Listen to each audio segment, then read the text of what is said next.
What? Ginagawa namin.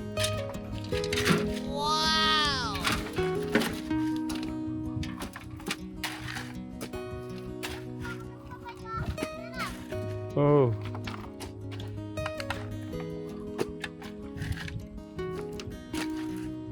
Nandun ako.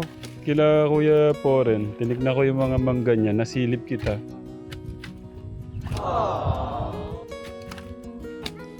Sila Ate Janet nga pala nagpunta ng Piñaranda kasama yung mga bata. Mm. Yung si Nanay Carmen, tsaka yung mag-ina. Oo. Buti hindi po kayo sumama na lang na Yapol. Kawawa naman kayo dyan, oh. Kuya Lito. Wala. Pamagaan lang yan. Kaya naman si Nanay Apple. Siya lang naman may gusto nito eh. Ah.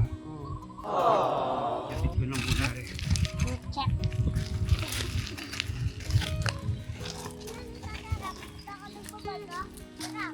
Hmm. Ah. Thank you po na Yapol, ha. Sabi ko nga po kay Tita Janet ka ako kung obra na lang po ako kahit hindi mo na ako umuwi dito. Ay doon sa bahay. Tutulong na lang po ako dito magtanim ng gulay-gulay po ba. Hmm. Eh sabi naman po ni Tita Janet, sabihin mo niya kay Tatay Ram na para alam niya. Yeah. Baka kasi daw po kayo magalit. Hmm. Ang saya ko nga po pagka ganun yung nasa isip niyo, eh. Yung... Tatay kalati po, tanim po namin nila tatay dito ng mais. mais. Opo, tapos sumunod po, ang gitna, sile. Ah. Tapos dito naman po, sari gulay. Alam niyo po bang magano ng mais? Opo. Ayaw nga pala nung dati unang-unang pagkikita ko natin yung may maisodo sa likod niyo, no? Yung isa ko po na dati, siya po taga-bakal, ako po ang taga-budbud ng mais. Si Tatay Joe. Opo. Yung unang pagkikita ko namin ni Nanay Apple Kategram, may mga talim po silang mais doon sa likod. Oo nga pala. Sabi ko nga po kay Tatay Lito kung ano po, ako kay Ate Janet, hindi muna ako uwi pa ako sa bahay. Tulungan ko muna po ako si Tatay Lito ka ako ano po dito ng halaman. Oo. Sabi naman po ni Tita Jan, magandang ano yan, sayang ganun. Bahala ka, tatanong natin kay Tatay Ram mo kung papayag siya o hindi. Baka kasi magalit siya. Sabi ko, sasabihin ko rin naman po kay Tatay Ram eh. Hindi, mas nakakatawa nga po naisip niyo yung paano tayo magtulungan, paano kumita. Tita, dyan lang ako, tama nga po, pinakakain nga po nila si Janet. Wala po akong gagawin, nakakaya naman po sa kanila po yun. Nakakaya naman ako nila Tita Janet. Dapat nga ako tutulungan ko na lang po sila kako mga time mga gulay-gulay po dito. Mag-alaga ng baboy. Yeah. Kasi doon po kasi, pagka umuwi na naman po kami sa bahay naman po, Tatay Ram, baka Tatay Ram mo! pumuntahan, tawag nga Tulong. kung saan naman po matrabaho po niyan. Niluluto sa may ano. Kahit pa paano po dito, nakakatulong naman po kahit pa paano. Yeah, thank you po na Apple sa pagtulong. Ano po yan? Kaya po pala, Tatay Ram, maraming po salamat na kundi dahil po sa inyo. Ito Tatay Ram mo. Tignan po. Si Nanay Apple, pagmamahal po ng ating Diyos yan sa inyo. Basta ano lang po, yung mga papakinggan nyo lang ho si Ate Janet, Tita Janet. Para din naman ho yun sa inyo. Tapos po pag ganina, habang natutulog po si Tito Lito, ako po linis po ng baboy. Kaya nagpakain pa ako ngayon ng baboy. Kaya nyo na ho yung ganon? Ako. Ayun po, ako. Grabe ka, Tegra mo. Kasi po, alam nga po, gisingin ko pa po si Tito Lito. Nakakaya naman po. Kasi pagod din naman po siya eh. Kaya ko lang po siya matulog. Thank you po na Apple. Thank you po. Ako, baka ako hindi ka nakako inaantok dyan. Baka ako, pwede natin ako takutin yung lupa. Tapos kayo pa palang nag-ano nito, nag-aya. Tito RJ, shoutout po kay Tito RJ natin. Tito RJ, thank you po ulit sa pagmamahal sa mga kababayan natin. kahit mga pailan-ilang mga bata, natutulungan nun natin Tito RJ sa binili po niyong lupa para po sa mga kababayan po natin. Thank you po Tito RJ sa love and support. Po, nagpapasalamat din po kay Ate Janet kasi una po napag-aral po mabuti yung mga bata. Lalo po na si Angel niya eh. Si Angel, grabe po no. Po. Kaya malaking tuwa ko po rin na ano po ni Tita Janet. Lalaginding na po sila ngayon. Ikaw pa pala yung ginising niya para iano tong lupa. Oo. Madaling araw kasi silang malis, kaya napuwit ako. Ikaw nagatid. Hindi. Tapos ano daw, nung natutulog ka, siya na daw yung nagano ng baboy, nagpakain, tapos nagpaligo. Kaya ano eh. Grabe naman na. Salamat po Nanay Apple. Yung gawain din sa Promised Land. Kahit nawala ako, kaya niya. Dapat pala mabigyan ko ng regalo. Ano nyo lang na Apple, abang-abangan nyo lang yung medyo ano lang eh. Kakatapos lang ng ating pagpapagawang bahay kay Kuya Luis eh.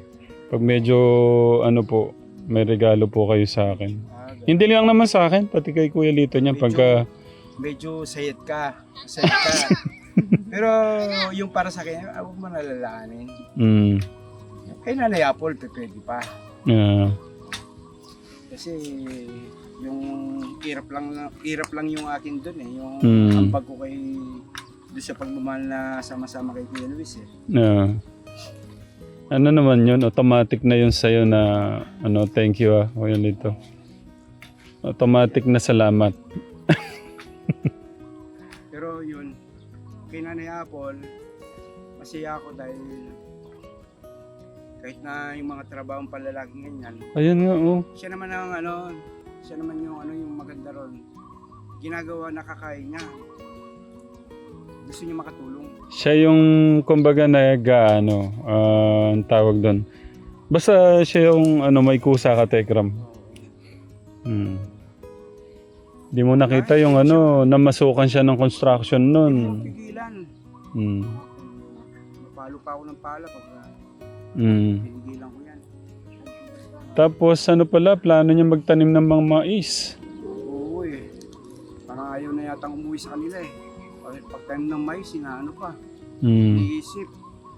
Baka naman hindi kaya nagsisipag, ayaw mo na lang umuwi sa inyo. Nanay Apple. Wala po akong trabaho doon. Ang gagawin ko lang bubugan. Magnanga.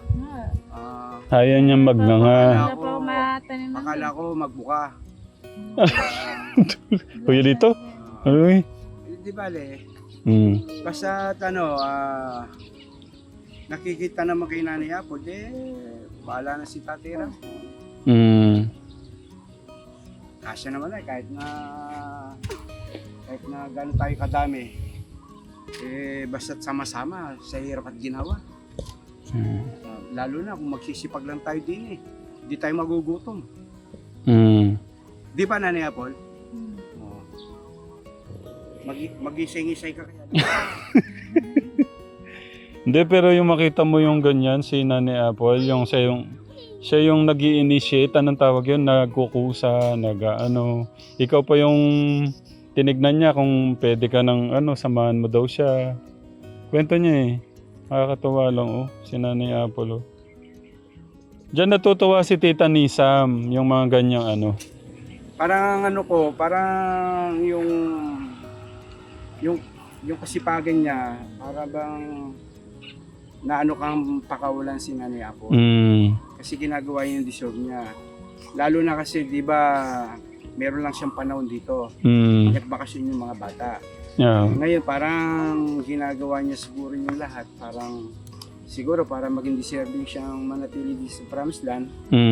Kaya, pagkasabi ko nga, tinanong ko sa kanya, na gusto mo ba bang umuwi, hindi siya makasagot.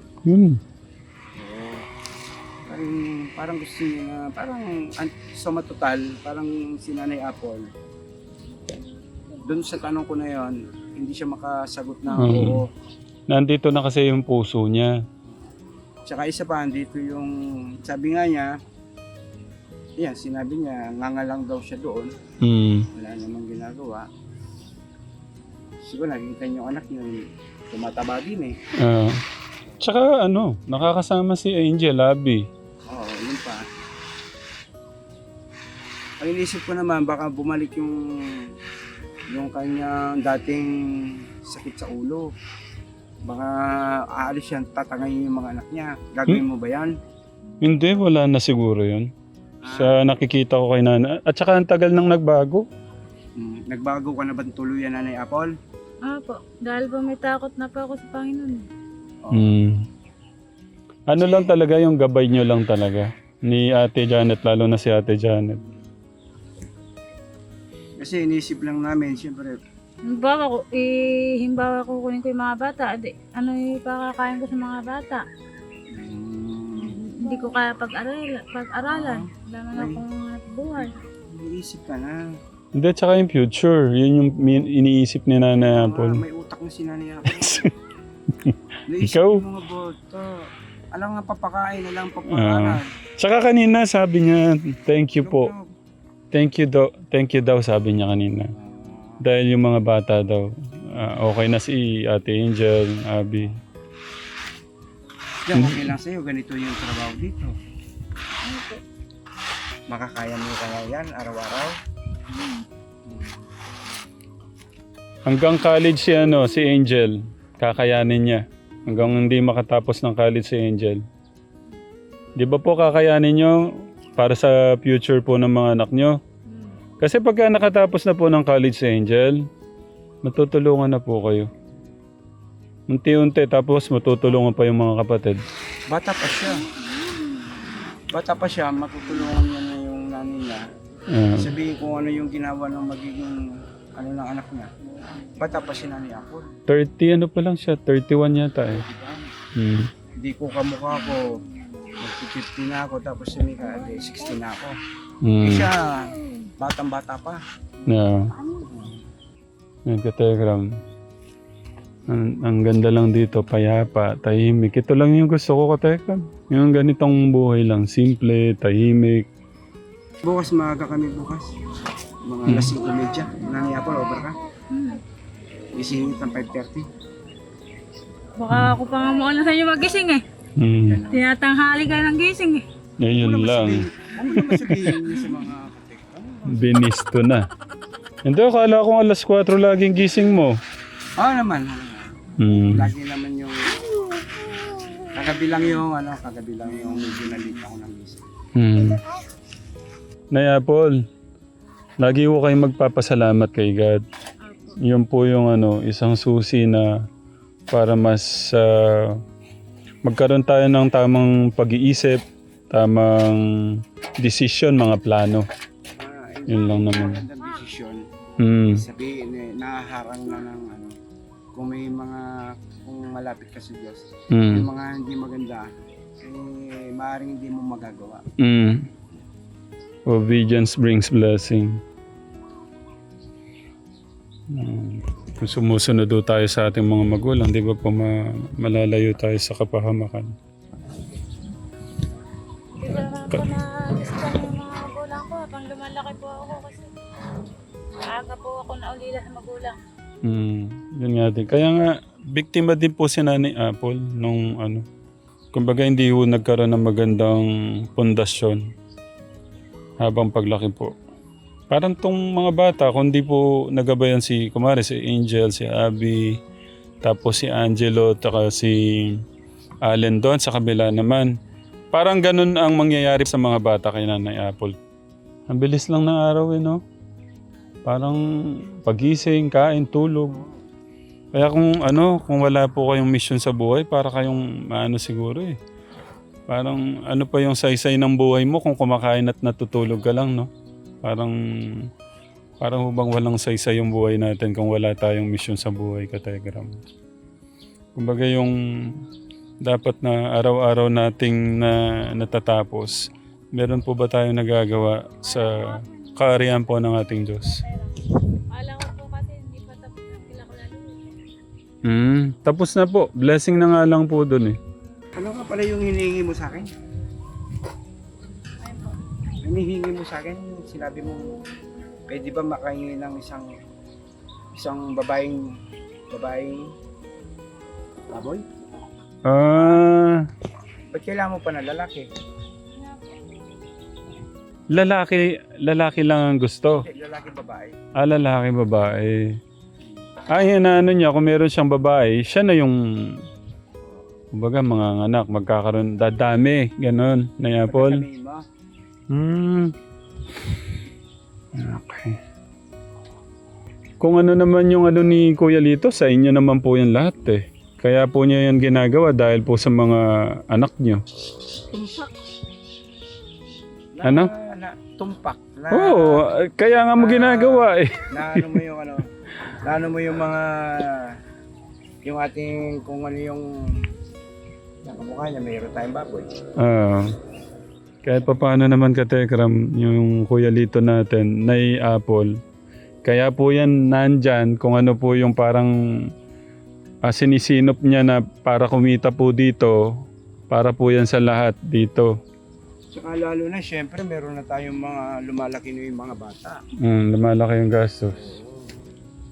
Kaya ano Kuya Lito, yung sinasabi ni Tita Marilyn, ay nako, ang laking tulong nun sa mga bata. Tita Marilyn, thank you ah.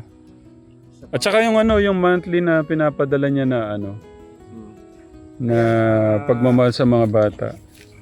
Tita Marilyn, ayan, Tita Marilyn. Salamat po Tita Marilyn sa inyo pong matabang puso at pagmamahal sa mga bata din sa Promised Land. Malaking ginawa po sa amin ni Tatay Ram yun. Kaya Diyos na nga po bahala po magbalik ng biyaya. Sigliglig umapaw. Kaya Nanay Apple, isa sa mga anak mo na nagkaroon tayong isang angel na bumaba din sa lupa, galing sa langit. Hindi walang iba kundi si Tita Marilyn. Kaya kung magpapasalamat tayo, mas higit ka magpasalamat Nanay Apple kasi biniyayaan yung mga anak mo. Sige, go. Maraming salamat po Ate Marilyn sa bigay niyo pong tulong sa mga bata. Sana po pagpalain po kayo ng Panginoon po natin. Sana po hindi po kayo bigyan ng sakit. Tapos ano lang po natin sa pamakan. At saan po kayo magpunta. Ingatan po kayo ng Panginoon po natin. Wow. Hallelujah. Grabe na yung Nanay Apple magsalita ngayon. Ano, matured na. Yung iniisip ko, nasasabi niya. Kaya yun, lagi tayong magdasal at kasalamatan yung mga tumulong sa pamilya natin. Kasi gumagawa ang way ang Diyos para siguro yung mga sakripisyo mong ginagawa. Kaya sabihin nakikita ng Diyos yan. Kaya gumagawa siya ng paraan. Kaya huwag kang magbago at lagi mong iniisip yung kapakanan ng mga anak mo. Yan yung hirap mo ngayon, may gantimpalang kapalit yan. Kasi yun ang mo yun ang binhi mo si Angel. Pag namo ngayon, edi saka din makikinabang, maranasan mo man lang yung hindi mo naranasan ng maliit ka. Mapapadama na ngayon ng anak mo. Pararanas ng mga anak mo. Kaya pakamamalin mo mga anak mo, pagkita mo yung pagsikap mo ginagawa din sa Promised Land siya na yun. Siyempre kay Tatay Ram, hindi sa'yo, siyempre si Nanay Apple baka kung nasa na ngayon, lalo na yung mga anak niya, no? Baka hindi natin alam, lalo na siyempre yung asawa niya, Tatay Joe, matanda na kasi kaya napabilis yung pagkawalay nilang dalawa. Dahil sa sana mag-isa kang tinataguyod mo ang anak mo. Ilan sila? Tsaka yung araw-araw po na kinakausap niyo yung ating Diyos, maganda po yun. Nung kino-connect niyo yung sarili niyo sa Kanya. Maganda po yun. Yung magpasalamat ka bago matulog, Yung pasalamat ka bago pagkagising. Yan, yung bago matulog, pasalamatan mo yung maghapon mo kung ano yung binigay sa iyo. Malit malaki, pasalamat. Yung nakaraos ka, salamat. Higit sa lahat, yung wala kang inaapakan na tao. Wala kang gumawa ka na mabuti. Sapat na. Maging mabait ka. So, yun. Buti hindi mo binlag tong pag ano nyo. Ha? Buti hindi mo... Lagi na lang may ganyan. Okay. Nananawa na yung mga katekram. Mga kajali. Pero salamat pa rin. Ang laki-laking pasasalamat kasi. Yung pong panonood nyo po sa amin sa Jolly Vlog, sobra po kami natutuwa. Isa po yan na nakakadagdag po ng mga gastusin, pagkain, merienda, yan. Salamat lalo na kung may merienda. Kaya lagi talagang bless. Yung pagmamahal na panonood po ng mga kajali katekram. Din po sa mga bata sa Promised Land. Natuwa. Lalo na yung mga sponsor, grabe, no? Lagi ko yung pinapasalamatan, hindi magsasawa ang yung likod. Na sana Diyos na lang po. May bless yan. Kapalik po sa inyo yan. Kasi random ng Diyos yung random nyo, makatulong kayo dahil may pagmamahal po kayo sa kapwa nyo. Yan ang gusto naman ng Diyos. Kaya may pabalik po na bless po yan. Galing po sa ating Diyos. Kaya no, especially kay Tita Gigi, yung monthly ano niya sa Promised Land, kay Tita Gigi, Tita Nelia S, Tita Nisam, lahat ng mga grupo, ng si Tita Ate Michelle, Tita Marigold, Tita Brenda Super Nanay, Tita Mamshi, sino pala? At siyempre yung ano natin, Tito RJ sa yung pagbili pa lang ng lupa. 1 million.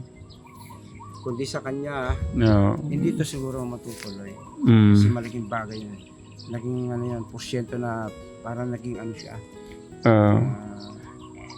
Magawang Promised Land. Tito RJ, shout out po. Tsaka ano, yun, sa mga alaki rin tulong po sa mga yung mga member po ng Jolly Vlog. Yan, syempre, shout out po sa inyo. Hindi ko po kayo may isa-isa, no? Meron pa nga yan. May VIP pa kami, ha? Nasabi ko na sa vlog mo una yan. Yan, inuulit ko uli. Yung member VIP, ano? VIP. Grabe. Ang pangalan no? Sana meron po kami 10 ganon. Siyam pa. Joke lang. VIP. Tapos, ayan, ano? Hindi ko alam kung sa Tekram kung may VIP member. Yung... nakakatuwa pala tatiram yun. Sobrang nagagalak sa puso yung VIP ka. Grabe, VIP. Siyempre, di ba? Ayan nyo sa susunod po, pagka pumaluwag-luwag na po ang inyong lingkod, gusto ko po magpalit yun sa mga member. Ganon. Pwede, no? Oo naman. Yung pupunta sila dito, sabay-sabay, tapos lechon, no? Pwede. Sa nga kahit sama-sama, no? Kung nagsama-sama yung maliit, makakatulong yun. Pero ako natuwa ako kayo, no? Ay, thank you po lahat, ha? Thank you po ulit sa lahat. Pero natuwa ako doon sa gusto ni Nanay Apple. Parang gusto niya magkaroon ng sarili niyang alaga din, ano? Oo. Sabi ko nga, gusto niya nga daw marami rin siya. Sabi ko naman daw, bakit hindi? Sabi ayaan mo ka ako. Kung gusto niya, bigyan natin siya ng sarili niya kulungan din, no? Ang lawak nito. Kaya nga po ginawa to para sa inyo.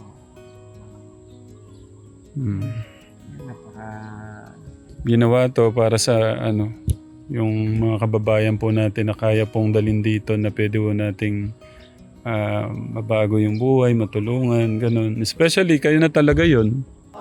Kasi talaga namang kita natin yung yung sitwasyon ng buhay po nila.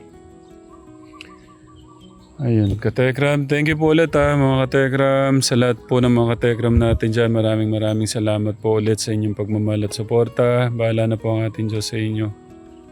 Habang buhay po na pasasalamat.